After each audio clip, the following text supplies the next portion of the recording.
with Shama Hyder, and we are at South by Interactive 2009, and we're going to talk a little bit about video blogs. I understand you're recently into the video blogs and getting more in depth with video blogs, so tell me a little bit about that.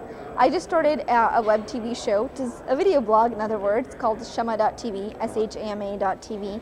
And it's been really exciting because I think video is the one place where you can get very interactive with your audience. You know, when I did my blog on my business site, but then always stuck to very professional topics, and people don't really get to see who you are when you're writing about such professional topics. So I did a video blog so I could connect with my audience at a deeper level, and it's been fabulous. And I think across the board, though, people are more engaged by video than they are by reading. So you obviously have people who would prefer to read, you know, than do video, but the statistics are that 64% of people will finish watching a video clip, whereas 24% will actually finish watching, reading an article.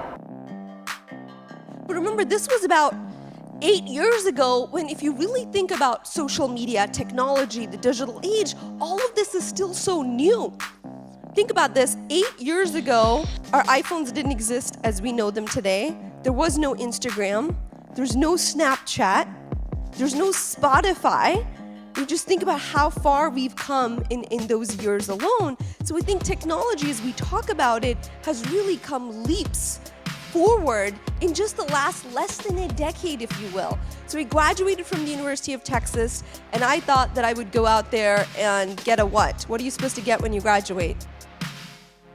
A job, right? You're supposed to go get a job, except there was one problem when I got out to go get a job. Not only did jobs not exist, but the industry didn't exist.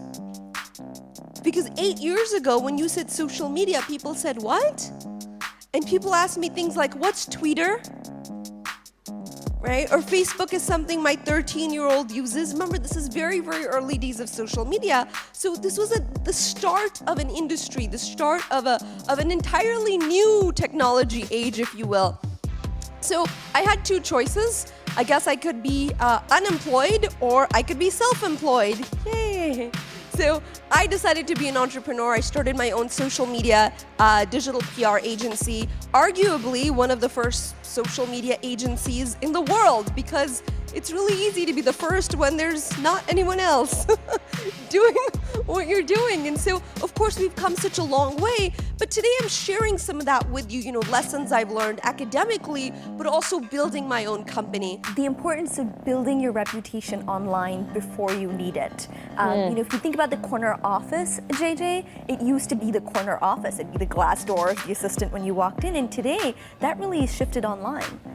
That first impression is when I type in your company's name into Google or Yahoo or Bing, what do I find? That's my first impression. That's your corner office. And so how are you proactively building that reputation so when people seek you out, and that really should be the goal of good business branding and marketing, is that people are now seeking you out, what's that impression? And what are you doing to proactively cultivate a positive digital footprint? The other way to look at it is people get scared when they have something negative online, whether it's a negative review or just one bad piece of press, and it's because they have nothing good to counteract that. They haven't really proactively build something, and so obviously when things like that happen, it's the only thing out there that they let define them. Anytime I share something, I think, is there value here? So even if I say, hey guys, just finished speaking at this event, I'll share something that I thought was particularly interesting from that event, or a question that I got. So everything that I share, I try to ask myself before I do, like, is this providing value? Did this help anybody's kind of day get easier in some way, or is it just, I've never been a fan of adding to the noise on the internet, and I certainly never want to be the cause of that. Yeah, there's a lot of great female brands and brands in general, but here's the other thing I'll say. I think sometimes when we talk about putting your brand out there, I feel like there's this myth that has to be loud, right? And you really have to be out there to shine, and I just don't think that's true. I think what's really important is that you're providing value. That's what's really important. And you do resonate with your audience, with your tribe, and that's gonna look very different for based on who your audience is. One of my colleagues, and I guess slash, in some ways competitors, right, is Gary Vaynerchuk. We both run digital agencies. We both got an early start. We've spoken at a lot of the same conferences, but we have completely different personalities, and our audiences, like people who resonate with him standing on stage, saying the F word that's not my audience, not my style. So it's hard, like I would never pretend to be someone that I'm not just so I could be louder or bigger. It works for him because that's who he is. And I think it's really important to find what works for you because it's who you are. I was talking to this female engineer, and she said, I'm thinking about writing my perspective, on LinkedIn specifically about kind of stories about, from a perspective of a female engineer, especially in Silicon Valley. And I told her, that's a great idea. Why don't you do that? And she said, I just don't know if it would be valuable.